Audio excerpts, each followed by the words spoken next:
Hey guys. तो आज की इस वीडियो में आपके साथ शेयर करने वाली हूँ कंजूरिंग 3 मूवी की पूरी कहानी। तो चलिए आज की वीडियो शुरू करते हैं। मूवी की शुरुआत में हम एड और लॉरेन को देखते हैं जो कि कैलसेल के हाउस में थे। वो एक 8 साल का बच्चा जिसका एक्सोर्सिज्म हो रहा था उसका डॉक्यूमेंट बनाने के लिए आए थे और इस एक्सोर्सिज्म को करने वाले थे फादर गॉर्डन। डेविड एक 8 साल का बच्चा था जिसे किसी शैतान ने पोजेस्ट कर रखा था और इसलिए वो बहुत ही डरा और घबराया हुआ रहता था। उस दिन घर में डेविड का दोस्त आर्नी भी था। आर्नी और डेविड का बहुत अच्छा फ्रेंडशिप हो गया था, इसलिए वो डेविड को सुलाने ले जाता है। डेविड जब सो जाता है आर्नी बाहर से नीचे आ जाता है कि तभी डेविड का भी नींद खुल जाता है और डेविड फील करता है कि उसके रूम में कोई है। वो बहुत डर जाता है और वॉशरूम में जाकर छुप जाता है। उसे लगता है कि कोई उसे देख रहा है और तभी उसे बहुत सारा हाथ नज़र आता है और शावर से ब्लड निकलने लगते हैं, जिसे देख वो बच्चा बहुत डर जाता है और चिल्लाने लगता है, जिसे सुन उसकी पूरी फैमिली वहाँ पर आ जाती है। लेकिन तब तक बहुत देर हो चुकी। वो शैतान डेविड को ऑलरेडी प्रोजेस्ट कर लिया था और वो डेविड अपने ही फादर पे लेग पर स्टेप कर देता है। मेल एक्सोर्सिस्ट उसे बाहर से उठाकर नीचे आने लगता है और डेविड अपने नाखून से वॉल पर स्क्रैचेस बनाने लगता है। डेविड को वो लोग लेटा देते हैं टेबल पर और एड फादर से कहता है एक्सोर्सिज्म करने के लिए। फादर एक्सोर्सिज्म करने के लिए कुछ वर्ड्स बोलने लगते हैं कि तभी वहाँ पर एक आंधी तूफान सा आ जाता है और चीज़ें गिरने लगती है और उससे फादर को भी चोट लग जाता है। डेविड अपने आप को छुड़ाने के लिए अपने शरीर को बहुत ही स्ट्रेंज तरीके से मोड़ने लगता है, जो देखने में तो बहुत ही डरावना था।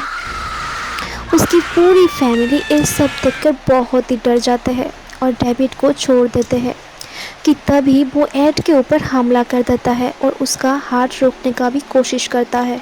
आर्नी डेविड का इतना बुरा हाल देखकर सह नहीं पाता और डेविड से कहता है कि इस बच्चे को छोड़ दो और इसे छोड़ के मेरी बॉडी पे कब्जा कर लो।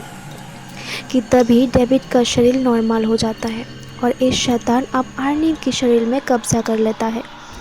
दूसरी तरफ एड ये सब कुछ देख लेता है, लेकिन वो इस हालत में नहीं था कि कुछ बोल पाए।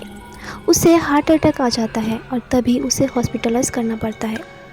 हॉस्पिटल में कहा जाता है कि एड को सीवियर हार्ट अटैक आया है और लॉरेन लग जाती है उसकी दिन रात सेवा करने के लिए।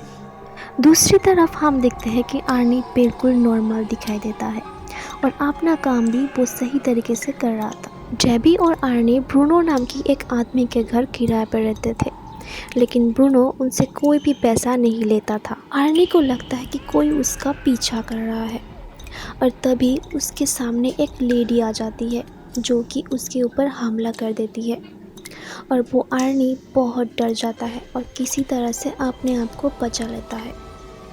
लेकिन वो घोस्ट अभी भी आर्नी के शरीर पर ही था। एक दिन आर्नी पेड़ पर चढ़ता है पेड़ काटने के लिए।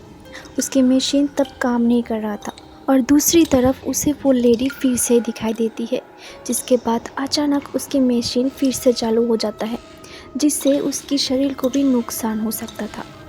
आर्नी उस मशीन को पेड़ से नीचे फेंक देता है, जिससे वो बच जाता है। लेकिन वो इन सब से बहुत ही परेशान हो जाता है। डर के वो अपने घर के लिए निकल पड़ता है, लेकिन रास्ते में डेबी और ब्रूनो उसे रोकता है। दूसरी तरफ हॉस्पिटल में एड को भी होश आ जाता है और होश में आने के बाद वो लॉरेन से कहता है कि वो घोस्ट अभी भी है। वो डेविड के शरीर को छोड़ के आर्नी के शरीर पर कब्जा कर लिया है और वो घोस्ट बहुत ही खतरनाक है और कुछ खतरनाक सा होने वाला है। लॉरेन को इन सब बारे में कैलसेल के हाउस में इन्फॉर्म करने के लिए कहता है।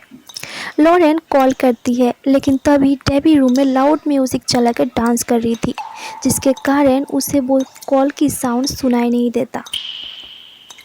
डेबी आर्नी को अच्छा फील करवाने के लिए हाई म्यूजिक लगाकर डांस कर रही थी, लेकिन तभी हम देखते हैं कि आर्नी की तबीयत अचानक बहुत बिगड़ जाती है। वो अपने आप को कंट्रोल नहीं कर पाता, मीन्स वो प्रोजेस्ट होने लगता है। फ़ोन ना उठाने की वजह से लॉरेन बहुत ही परेशान हो जाती है और वो पुलिस को फ़ोन करके कहती है कैलसेल के हाउस में जाने के लिए। डेबी ब्रूनो के साथ डांस कर रही थी कि उसी वक्त अचानक ब्रूनो एक डरावने गोश्त में कन्वर्ट हो जाता है और डेबी इसे देख बहुत डर जाती है और चीखने चिल्लाने लगती है। वो आर्नी को लेके बाहर से निकलने लगती है कि तभी आर्नी निकलने वक्त ब्रूनो के ऊपर 22 टाइम्स स्टेप करता है जिससे उसकी मौत हो जाती है। फिर वो रास्ते में चला जाता है जहाँ पर पुलिस भी आ चुकी थी और हम आर्नी की आइज को देखते हैं जो कि डीमोनिक पोजीशन में था।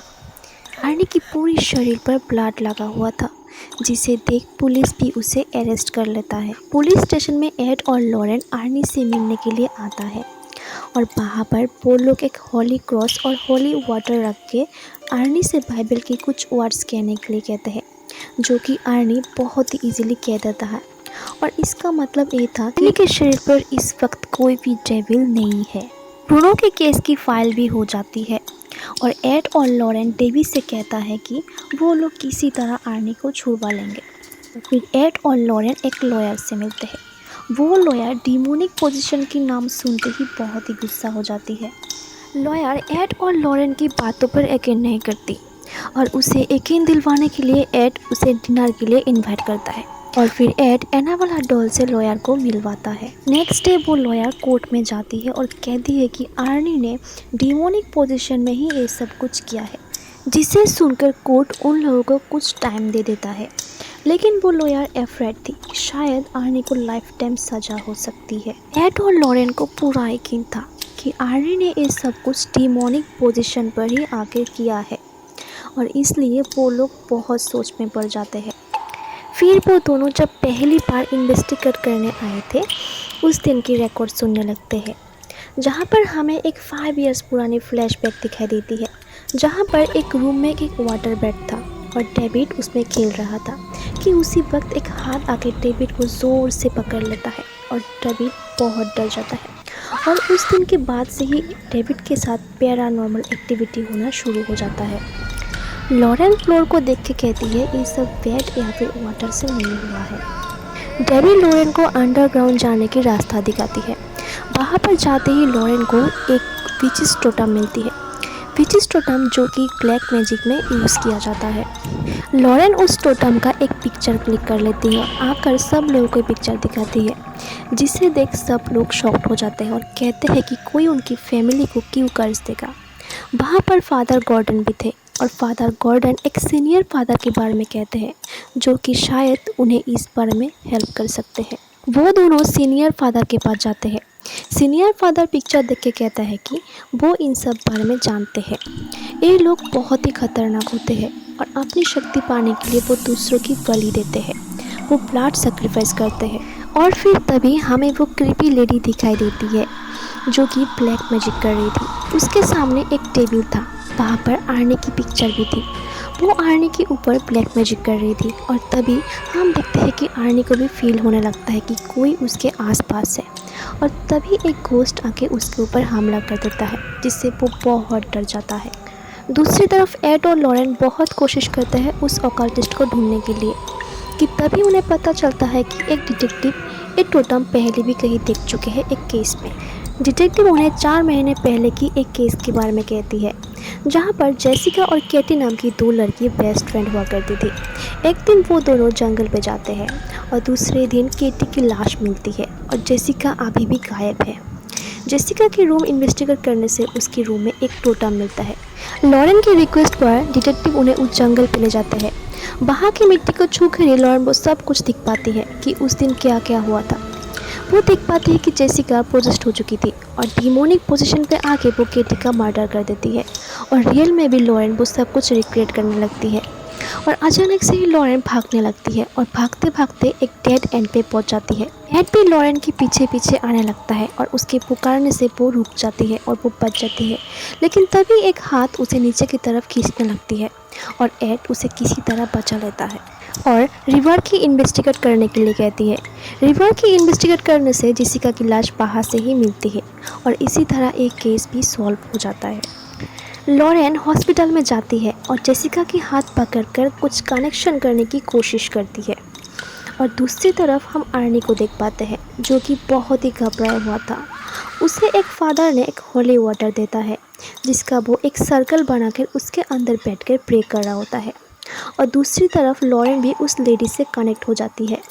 वो देख पाती है एक टर्नल जहाँ पर एक उल्टा क्रॉस लटकाया हुआ था और सीलिंग से भी पानी टपक रहा था। वो उस लेडी को देख पाती है जो कि ब्लैक मैजिक कर रही थी आर्नी के ऊपर, जिसके कारण आर्नी सुसाइड करने पर मजबूर हो जाता है। लॉरेन उसे रोकती है, फिर आर्नी बच जाता है।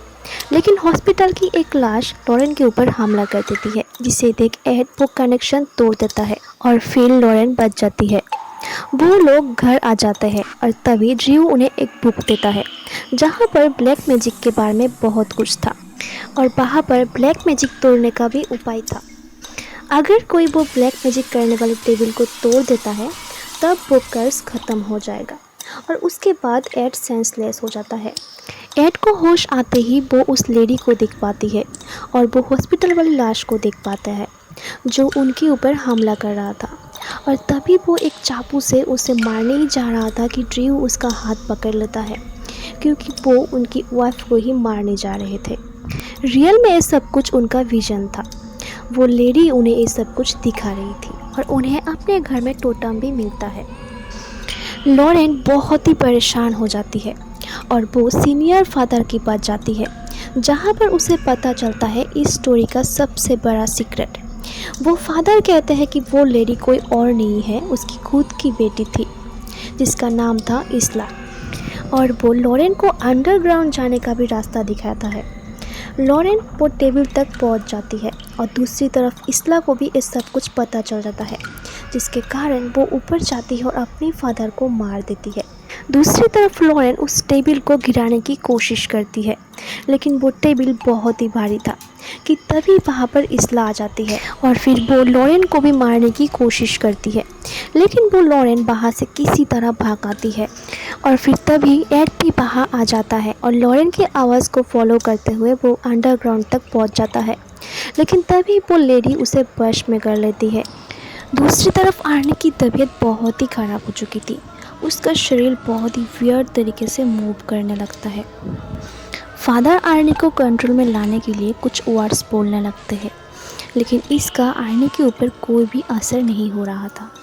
दूसरी तरफ वो लेडी एड को हुक्म देती है कि एक बड़ा सा हैमर लेके लॉरेन को मार दे, और एड भी वही करता है। एड लॉरेन को मारने के लिए बहुत कोशिश करता है, लेकिन तभी लॉरेन उसे याद दिलाती है उनके लव स्टोरी के बारे में, जिसे सुनकर एड होश में आ जाता है और वो हैमर से उस टेबल को ही तोड़ देता है, जिसे देख वो लेडी बहुत ही गुस्सा हो जाती है। लेकिन तभी शैतान आकर उस लेडी को मार देती है क्योंकि वो कर्ज पूरा नहीं कर पाई थी। आर्नी पूरी तरीके से नॉर्मल हो जाता है क्योंकि उसके शरीर में इस वक्त कोई भी डेविल नहीं रहा है और वो लेडी भी मर चुकी है जो इस सब कुछ कंट्रोल कर रही थी। लेकिन कोर्ट एक डिमोनिक पोजीशन पर बिलीव नहीं कर पाता, जिसके कारण आर्नी को 5 इयर्स की सज़ा होती है। आर्नी डेवी से जेल में ही शादी कर लेता है और उसके बाद वो दोनों अभी भी खुशी खुशी अपना मैरिड लाइफ स्पेंड कर रहे होते हैं। और इसी तरह इस मूवी का भी डी एंड हो जाता है। वीडियो अच्छी लगी हो तो please like, share and subscribe करना मत भूलना। Thank you so much for watching.